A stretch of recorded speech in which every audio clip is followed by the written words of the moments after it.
then you let me know when you're ready and I will let folks in the room. Perfect. And I should have already sharing privileges, correct? I'm going to double check. Yeah, yes. Okay, got it. Let me double check.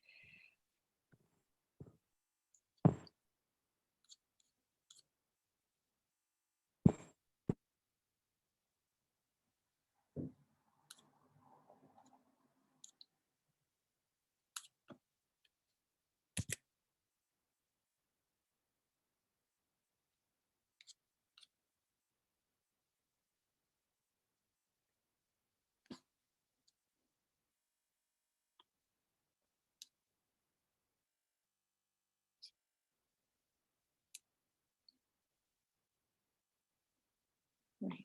Can you see my PowerPoint okay? I sure can. And Okay. just as a heads up, I'm looking at the mini versions of the slides. I'm not sure if you got this There we go. Got it. Okay, perfect. I am ready to go. Excellent. They'll admit folks. Then I'll be here hanging out and managing the chat. I'll let you know if there are questions or anything else. Wonderful. Thank you. Mm-hmm.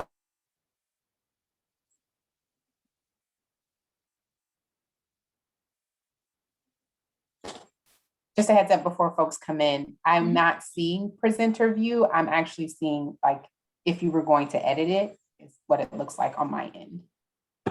There we go. Now can you see it okay?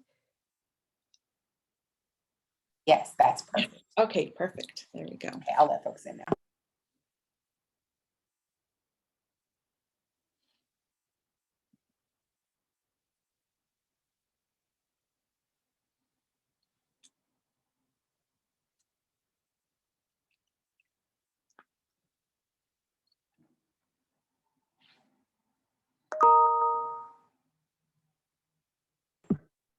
Hello and welcome. We're excited to have you here for this session where our presenter is Nancy Herrera, and I will give her the floor. Well, good morning, everyone. My name is Nancy Herrera. I am a doctoral student in counseling psychology at the University of Wisconsin-Madison, and I'll be here presenting a model that is in the works and created along with my advisor. And we're excited to kind of share that it has been accepted to the Journal of Women in Therapy. And I'll kind of talk about our reasoning for it and the importance of it, but really kind of thinking about the importance of healing for not only Latinas who are survivors of intimate partner violence, but who are also experiencing, navigating educational white supremacy in general, different types of intersecting oppressions, and how all of that kind of influences their body, mind, spirit. And so the hope with this AM model is to kind of supplement ongoing and current trauma-informed interventions as a way of holistically kind of thinking about healing that really attends to all of these different facets. That, of course, intimate partner violence and that already traumatic experience is already such a traumatic and difficult experience for Latinas. But kind of thinking holistically and healing is attending to so much more in addition to already the experiences that are coming in as survivors of IPV. So going over just a quick overview, I'll be talking about some Latina IPV stats, kind of really setting this tone into the importance of why focusing on Latinas. Then kind of thinking about a different developmental approach that we are kind of thinking about in terms of from victims, survivors, to what we kind of conceptualize to poderosas. So I'll talk a little bit more about what that meant when we kind of wrote this and what we mean now. Why a body, mind, spirit approach, and then kind of really setting the way in terms of the intersecting oppressions that we kind of are defining. There's so many different types, so I definitely want to kind of note that there are so many, but there's three in particular that we kind of really thought about within the context of IPV, within the context of the experiences of the Latino body, and how all of these kind of come together to inform a body, mind, spirit disconnection. And then finally, I'll present our model, the ASANA model, talk about the different tenets, and then hopefully at the end have some recommendations of how these might be helpful for Latinas that you can work with. I definitely want to kind of share that I understand that not all of you are mental health providers, or maybe none of you are, right? And so I understand that this model kind of caters to the mental health processes, but I'll definitely note in different ways that we can kind of think about these different processes if you're not a mental health provider or if you're not really thinking through that lens. So I'll try my best to kind of cater to that. But of course, please feel free to kind of ask any questions during the presentation or at the end, and I'll be happy to kind of think through and can kind of talk about different ways that this can be applicable to different people that are kind of working and serving with and supporting Latinas in their journey towards healing and succeeding educationally. So ultimately, a lot of the studies or mental health literature kind of notes differing statistics in terms of overall thinking about intimate partner violence. There are different reasons why some of these rates are from really low, 9% to like 80%. And a lot of that discrepancy is due to many factors, one of them being stigma, who is being researched. I'll touch in a little bit more in this in subsequent sections, but that there's been luckily some change, but historically, a lot of the populations were primarily very cis, hetero white women. And so kind of thinking about who then a lot of the research before historically was for. But overall, some of the research is noting that or suggesting that students, especially women within this quote unquote traditional college age, which is 18 to 24, may be more likely to experience different forms of violation. So may that be sexual assault, domestic assault, psychological, emotional, etc. And some of these rates are kind of suggesting that it may be even higher than the general population. Again, it definitely depends because there's so many factors that come into play and that influence a lot of these rates.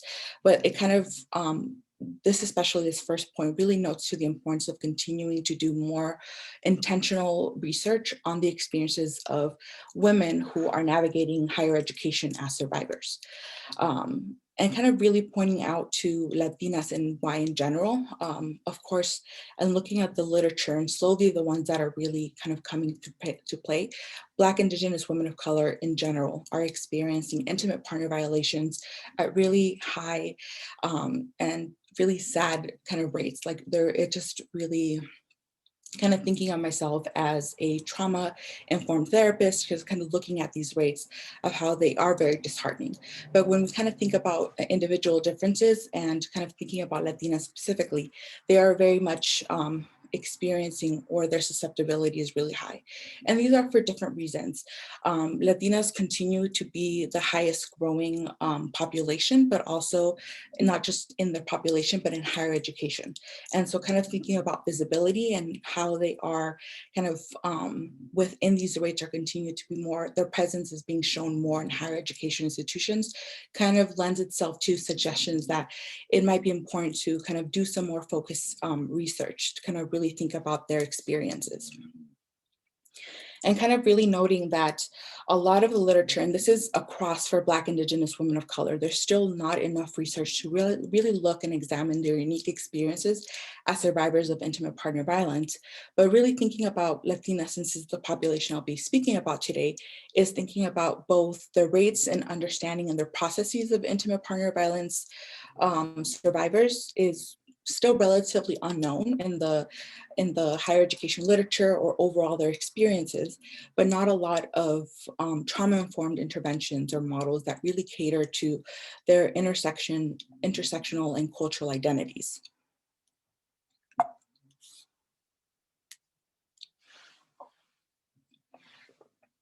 And so because of all these reasons, we kind of also decided to conceptualize a new term, which is poderosa. And before I kind of touch into what that means, I'll kind of talk about the differences between victim and survivors. And ultimately just noting that there's, often these words are politicized and there's different types of reactions that someone might have in terms of preference for survivors, sometimes very much in terms of the mental health field, us being told maybe not to call someone a victim just because it sometimes connotes very negative terms. And it depends really who you talk to. For some people, they, admitting and kind of calling themselves victims is for sure an empowerment, but it really depends, and kind of really notes that to really kind of think about these differences, and kind of ultimately that there's so many so many thoughts about these words and how they've been politicized, is obviously to be able to ask the individual person what they prefer. Another camp of thought is that both victim and survivors are terms that should be used for someone that has experienced victimization, but to really think about victim and survivors as a developmental stage for healing. With everyone being a victim, anyone that has experienced any type of victimization is a victim because that's initially that experience, but with the understanding and the hope that eventually through the healing process, through that therapy or support or any other sources, they eventually will become survivors. Because they've kind of already moved through that experience, and although may still have a lot of work to do in terms of their healing, are still moving towards that healing, and so kind of calling them survivors. So kind of thinking about those two different thoughts of how to kind of think about victim and survivors. So the way that we're thinking about it is very much in a developmental stage, but with us adding a new stage, poderosas. So in terms of thinking about Latinas, we really think about developmentally, they will start as victims, especially if they experience a victimization, the hope that they'll kind of emerge to survivors. And poderosas is that kind of connection and combination of doing the work, healing, but also addressing their body-mind disconnection through really addressing and understanding how their intimate partner violence is also connected and influenced by all these different types of oppressions that we kind of experience systemically, and kind of all these kind of come into play and influence. So for us, Poderosas is really healing through all these different facets in addition to the intimate partner violence violation. And so then kind of thinking about, we kind of set the stage that this is going to be a Latina specific healing model to start addressing some of these different types of oppressions, and in addition, intimate partner violence. But why body, mind, spirit approach? The way that we kind of think about it is that post-IPV healing or any type of healing is really incomplete without really kind of thinking about what a body, mind, spirit connection or disconnection means for us, and how this history of colonization has in many ways made it very clear that, and solidified this body, mind, spirit disconnection of us not really being able to attend to the power of these combined forces to be able to kind of holistically heal. And the hope is with this model to kind of start thinking about this relationship for us, right? And thinking about this relationship for a Latina of what a body, mind, spirit connection means, how colonization and different forms of oppression has kind of reinforced not having this type of mentality and thinking about it, but how we also as providers and as mental health clinicians can kind of think about this approach too.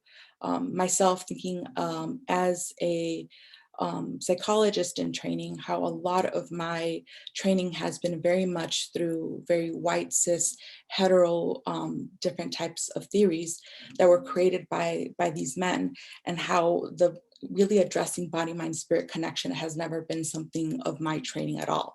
And how that also kind of comes into play in terms of a clinician and a specific or a particular Latina survivor coming in, and if there's no training and there's no really understanding of what that means for them, how then already that body, mind, spirit connection is further disconnected, and how IPV healing can happen, but it's not complete or holistic without addressing all of these other factors. And so kind of using kind of a diagram, I think for me, I'm a visual learner, so it definitely helps me to kind of think about it. But the way overall kind of how we were thinking about it and created these diagrams is to kind of thinking again that intimate partner violence in itself is a horrific experience that happens for Latinas, but really kind of thinking about it, addressing the influence of all of these different oppressions and intersecting oppressions that come into play that either make someone susceptible to or influence further influence that experience that already, if we have someone that's been victimized, how these different oppressions further kind of traumatize our body, mind, spirit, and already where we have a foundation of already traumatization through to the IPV. And that's kind of why there's different types of arrows, because it's all kind of influenced together in a way that there's no one direction, but it's so enmeshed in different ways that's why we're really thinking about the fact that we can't just think about just the symptoms and just the traumatization without thinking about everything holistically that happens for Latina, and that how all of this together kind of influences that body, mind, spirit disconnection. And so the hope is to kind of start addressing some of this disconnection is through addressing all of these factors within the healing. Obviously not on the same time, there's different facets, and I'll go over that as I kind of explain more the Ella Sana model, but to kind of think about for clinicians or anyone that's really thinking about intimate partner violence in Latinas, to kind of really address all of these experiences, not just the PTSD or the anxiety or depression that kind of come out of IPV alone. Although those are important, they're not holistic, and it's not a way to kind of really have the entire picture of what that means for Latinas. All right, and so I'll go over and kind of touch on what we mean by these three different types of oppressing, intersecting oppressions. So definitely the heteronormative patriarchal gender norms, and that is both within the Latinx culture, but also that's been reinforced through colonization and also living in the United States. The role of intergenerational or ancestral traumas, and just navigating educational white supremacy.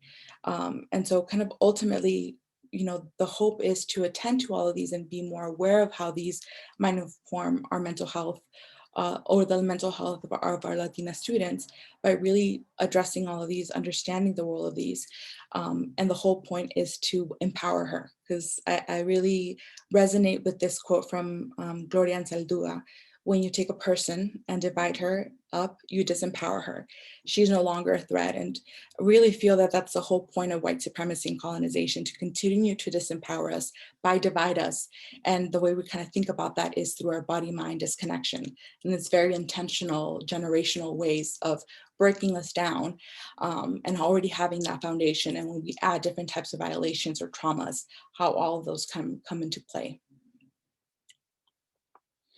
Right. So the way we kind of think about heteronormative patriarchal gender norms, and we kind of realized that it was a little mouthful, but we also kind of wanted to attend to the fact that a lot of these norms are not only upholding patriarchy, but also upholding very hetero and cis norms. So kind of really thinking about how these kind of come together and kind of creates different norms of what a good woman should be, or enforcing our different behaviors through gender surveillance, but how kind of these kind of impact us. And, I really kind of, we were really careful, and even as I'm kind of talking about these experiences, as a Latina myself, I definitely recognize that, there's not wanting to recapitulate a lot of negativity towards our Latino values, but also kind of understanding that there are some values that kind of influence more oppression in us. And it's not to kind of have a blanket statement that there's about not having these Latino values, to kind of, but also kind of how can we negotiate these values in a way that we're no longer oppressed, in a way that no longer kind of influence our experience with violations, but in the way that we can still both be connected to our culture, but while understanding that there's certain values within our culture that kind of causes oppression within that. And so kind of also understanding that one way or another, whether we recognize it or not, and I think that, that non-recognizing is very much aligned to the history of colonization, is that history of our ancestors being violated, murdered, and raped, and that how colonization has kind of paved the way for that historical trauma that's been passed on, but how also the colonizers have also influenced a lot of the gender norms that I kind of talked about in the previous slide, right? And how to kind of become hand in hand in terms of influencing our experiences, but also knowing that whether we recognize it or not, our bodies, our genes very much have the blueprint of a lot of historical trauma, if that is what we experience. So kind of thinking about the way of really attending to or acknowledging these different experiences to kind of think about how a Latina is experiencing her own victimization, but really thinking about how these other oppressions that are coming to play as a student is trying to navigate and persist and graduate while having all these all these experiences informing her experiences as well. And educational white supremacy, definitely recognizing that overall this experience of white supremacy affects us all, but there's something unique about the educational environment because not everyone is attending higher education or, in that space where white supremacy kind of breeds in a different way, right? And how that kind of informs the experiences of Black, Indigenous women of color generally, but Latina specifically in terms of their, from different classes, from the different makeup in terms of, for instance, being a Latina in the Midwest and how that means for her, how they connect with TAs, professors, and how overall that might inform how they feel welcomed or not in that environment. So kind of thinking about generally the system of educational white supremacy, but also how that influences different programming and different experiences for Latinas. And one example specifically is college counseling centers, right? College counseling centers, although the goal is to kind of help in the wellness of students, it's very much a part of the system that kind of recapitulates white supremacy and what that means. And definitely kind of thinking about the combination of, up until very recently, a lot of the research was very much highly cis white women, which again, a lot of these mental health research, how that kind of gives certain suggestions or recommendations based on a certain population that doesn't kind of align with the experiences of the students that we serve, specifically Latinas, but also kind of thinking about these, the college counseling mental health providers who, if very much like me, were very trained up until a certain point in very white, cis, mental health models. So kind of how these experiences come to play with when a Latina tries to kind of seek services from the college counseling center. And although, one way or another, might recapitulate indirectly or directly more oppression just due to all of these different aspects that kind of combine and are reinforced through white supremacy.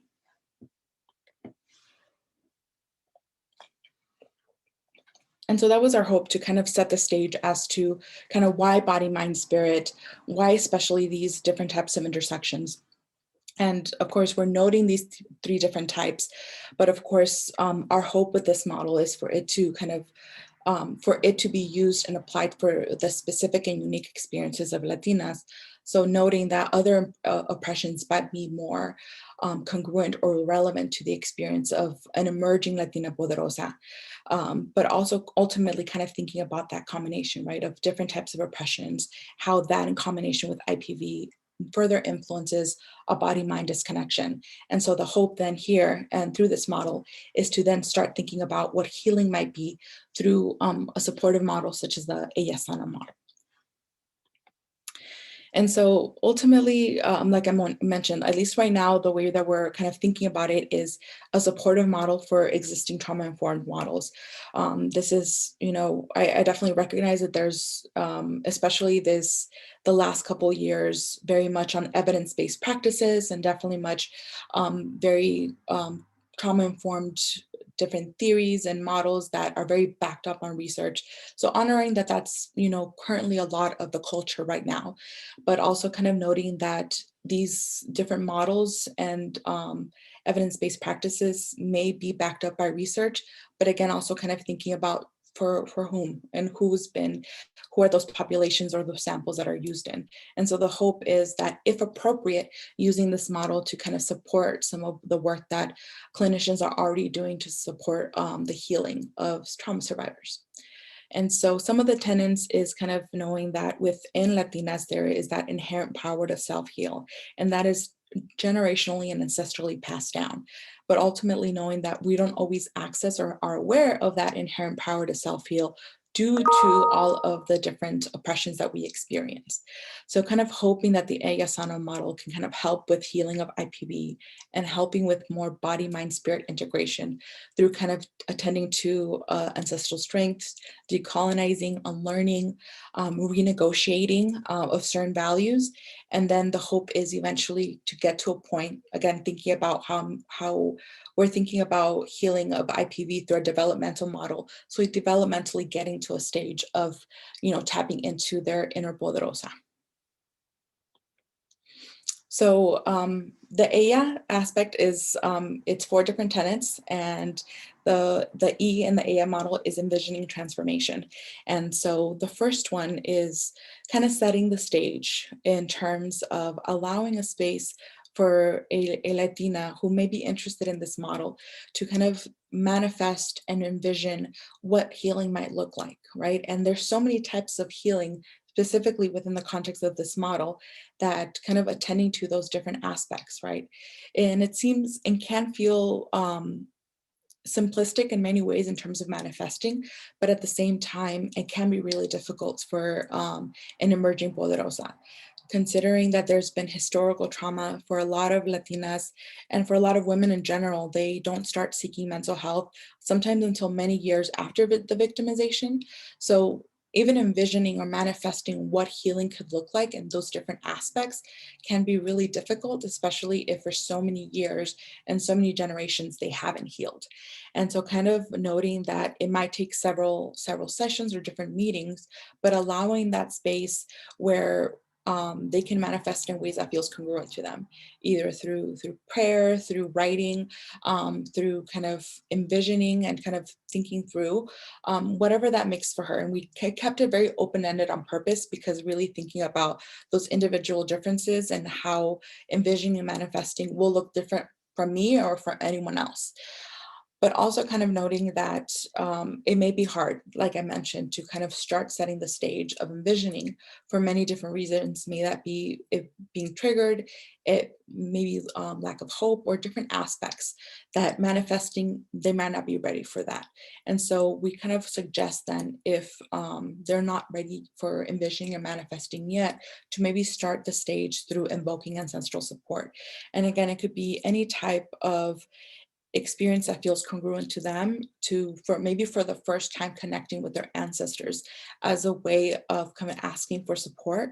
If it feels relevant and congruent for them to ask support from ancestors that are women, to kind of getting that support from different generations of women in their lives, but kind of different ways that they can call upon their inner guides and ancestral mothers that feel okay for them, and for them to then get that support and envision that support within them, that they may feel more empowered to kind of start envisioning what healing might look like.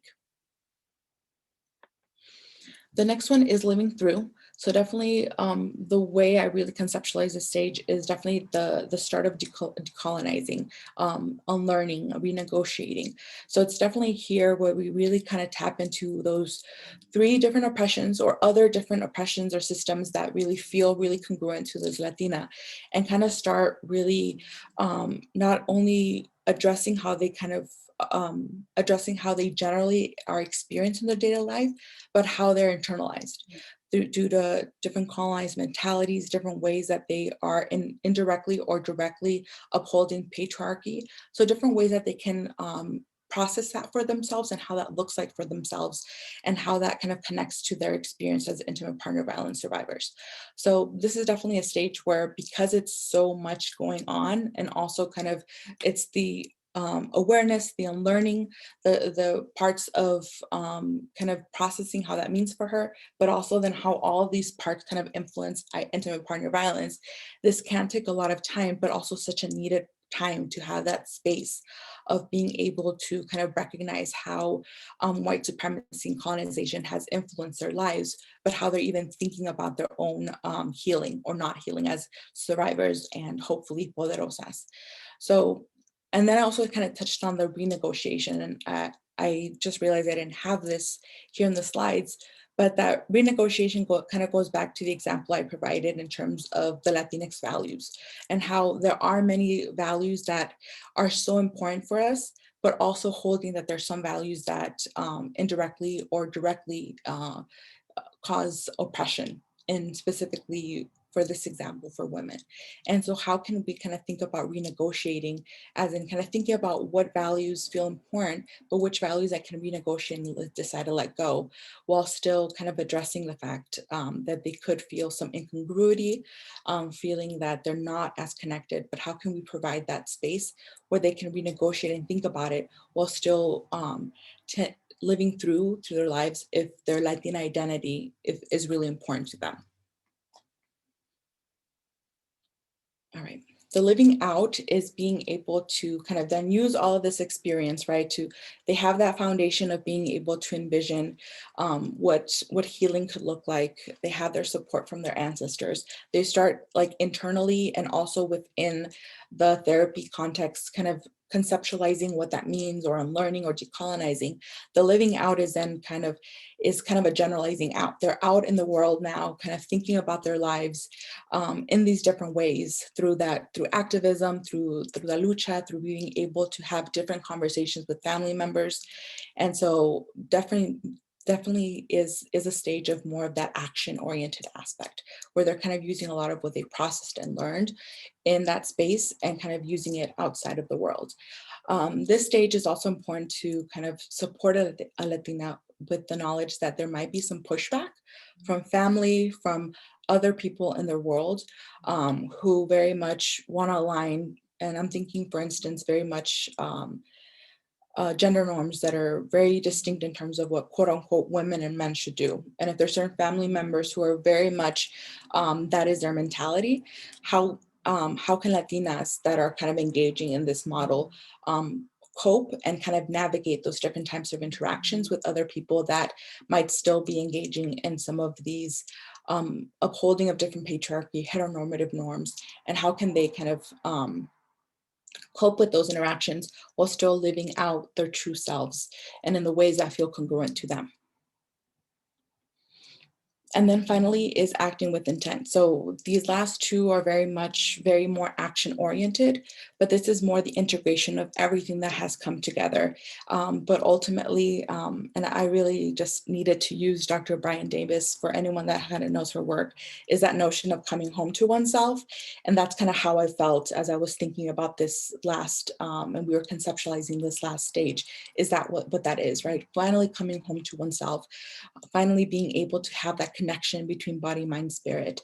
But we really, and obviously there's different forms of doing so, right? And I think that tapping into, again, the previous slide, continuation of activism or community support, or all of those are really important, but we really wanted to focus on the self-care and self-love, the more of the importance of first starting off with oneself. And we really thought that was important, since kind of, again, thinking about these different oppressive gender norms, that oftentimes for a lot of Latinas, the focus is on everyone else and secondary them. And so for us to really think about how does decolonizing, unlearning, being able to let go of some of the weight of some of these oppressions is, and then act in ways that feel congruent to them, that influence their poderosa spirit, that influence healing, is through focus on them, through that self-care and self-love, and ways that we can do that through different ways that are radical and that really activate, that align with us, but also kind of help with our community. So kind of thinking about that ripple effect of starting with us and then hoping that it can then transfer out to other communities that feel important to us. All right. And so kind of thinking about it, that although I kind of talked about the AEM model and this different aspects of the model in a very sequential aspect, that's not the way that we are thinking about it. Obviously that there's, there can be that sequential aspect, but the sequential aspect kind of suggests that once we get out of the envisioning stage, we don't go back to it. And that's not necessarily the case. There's so many parts of unlearning and decolonizing, and definitely kind of thinking about even different aspects of IPV. Unlearning trauma and the way we kind of think about generational oppression, all of those are trauma, and also IPV. All of this is just a big aspect of trauma that we experience. And so because of that, healing is not linear and it's developmental, it takes time. And so for a Latina, it might be that she goes through all of this and may need to come back to this. And we kind of support that and expect that, because there's so many parts and so many staggered aspects of healing that kind of come to play. And we may heal in one sense and then come back a year later and realize that there's still remnants that we haven't addressed or been able to recognize that that was another aspect. And so that's why very much intentionally we think about it as a very cyclical, ongoing process, with the hope that it continues to strengthen our sense of being a poderosa. Right. And so finally, kind of thinking about recommendations, being mindful again, I hope that I try to convey this, but there's definitely individual differences. I think that it's so tricky talking about Latinas in general, while also kind of, it really does disservice to so many individual differences between Latinas or even women that don't identify as Latinas, right? So kind of really thinking about the individual differences. Our hope is that this model, although we started and tailored it to Latinas, we really hope that our work subsequently is thinking about how we can think about this for Black, Indigenous women of color generally, right? But thinking about really processing it with a possible person, exploring this with them. Does it feel like it would be culturally congruent with them? Does it feel like it aligns with what they feel trauma and healing might be? And so very similarly kind of assessing those different values and interests, but also the importance of, and again, I think this very much aligns with the importance of a decolonized type of mental health, is building relationships, not just among clinicians, but holistic healers and other folks outside of the community. So we can attend to, if we really want to attend holistically to healing from Latinas, not just IPV, but their body, mind, spirit disconnection, is to continue to have these relationships across different folks and different people in the community, so that we can definitely think about these different elements in ways that even I maybe have not been able to think about, since continuing to build those relationships can be important to kind of refine more of this model. Yeah. And with that, thank you so much. I know we have about 10 minutes for questions, but I want to thank you all for your time and just kind of being kind of a sounding board for this model that we kind of created with the goal of helping more Latinas. Thank you so much. This was so insightful and really powerful. I'd like to open the floor to questions. If you have a question, feel free to unmute yourself. We have about 10 minutes.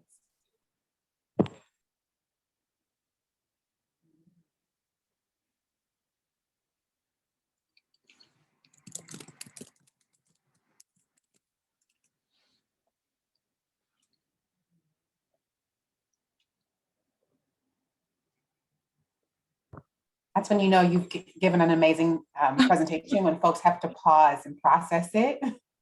I want to hear a little bit more about moving your recommendations into action. I was a part of a training yesterday where we talked about having a gap in the literature, but also a gap in training for healthcare providers for populations that have marginalized identities. We were specifically talking about Black LGBTQ plus folks, but in the space that practitioners want to learn to implement this and don't know where to find it in the literature or don't know where to attend a training, how do we make that accessible to practitioners? Mm-hmm. And just to clarify, is it more just general or more about this work to kind of think about how do we bridge more holistic healing for minoritized populations? Yeah, definitely this work. Yeah. So a couple of things. I definitely can provide my information and share our article. My hope is that this can be the beginning of ongoing work that we can do. Like I mentioned, I think thinking about, again, building relationships. My hope is to build relationships with other folks that are very much aligned with and to kind of say it simply, like, I created this, I'm a Latina, I created this with my advisor who's a Latina. And so it would feel in different ways to kind of think about these experiences for Black women, as I don't identify in that. Although I feel that this model could be beneficial. So kind of thinking about the different collaborations that would be important to make, or to kind of lend this as a kind of, this is kind of where we start, and kind of passing on the baton in different ways is kind of one thing that I'm thinking about. But, you know, the hope eventually for this is to not just be an add-on to trauma-informed care, but eventually with the work of other people. And I'm saying people very generally, because I don't know who I would think about right now, and who would be interested in kind of doing this type of work, to eventually kind of create this in a more, in a different treatment. And I don't like using the word manualized, because I feel like very similar to evidence-based practices and trauma-informed care and manualized treatments, I feel that it's definitely gone into very much, again, for who, and that's very much for white people. That again, it's very important that this work is to kind of help the healing, but if it's only helping the healing of one's population, it's definitely creating more oppression. But the hope is eventually to kind of create this, think about this more, start building those relationships. I am a clinician and researcher, and kind of then me creating more relationships with other folks out in the community to bring in their insights. But kind of long answer short, definitely I'm happy to reach out. If you want to reach out, I'm happy to kind of share our article, kind of share, continue to be connected with me. I'm happy to do that in terms of kind of updating on where we're kind of thinking about this next stage of this work. I don't want to speak for everyone, but I definitely believe it would be valuable to stay connected, and would love for other folks to have that access. If you will drop your contact information in the chat, that would be Absolutely. And I forgot, does my bio have my email? I'm thinking I can definitely just, would have been helpful to include that in the slide, but maybe I could just also include that in the chat. But I don't know if our bios have our emails. the attendance networking section, and this is a great opportunity for announcement for everybody, does have the ability for you Perfect. to connect that way. But Yes. Thank you so much for dropping it into the Oh, chat. absolutely. Are there any other questions?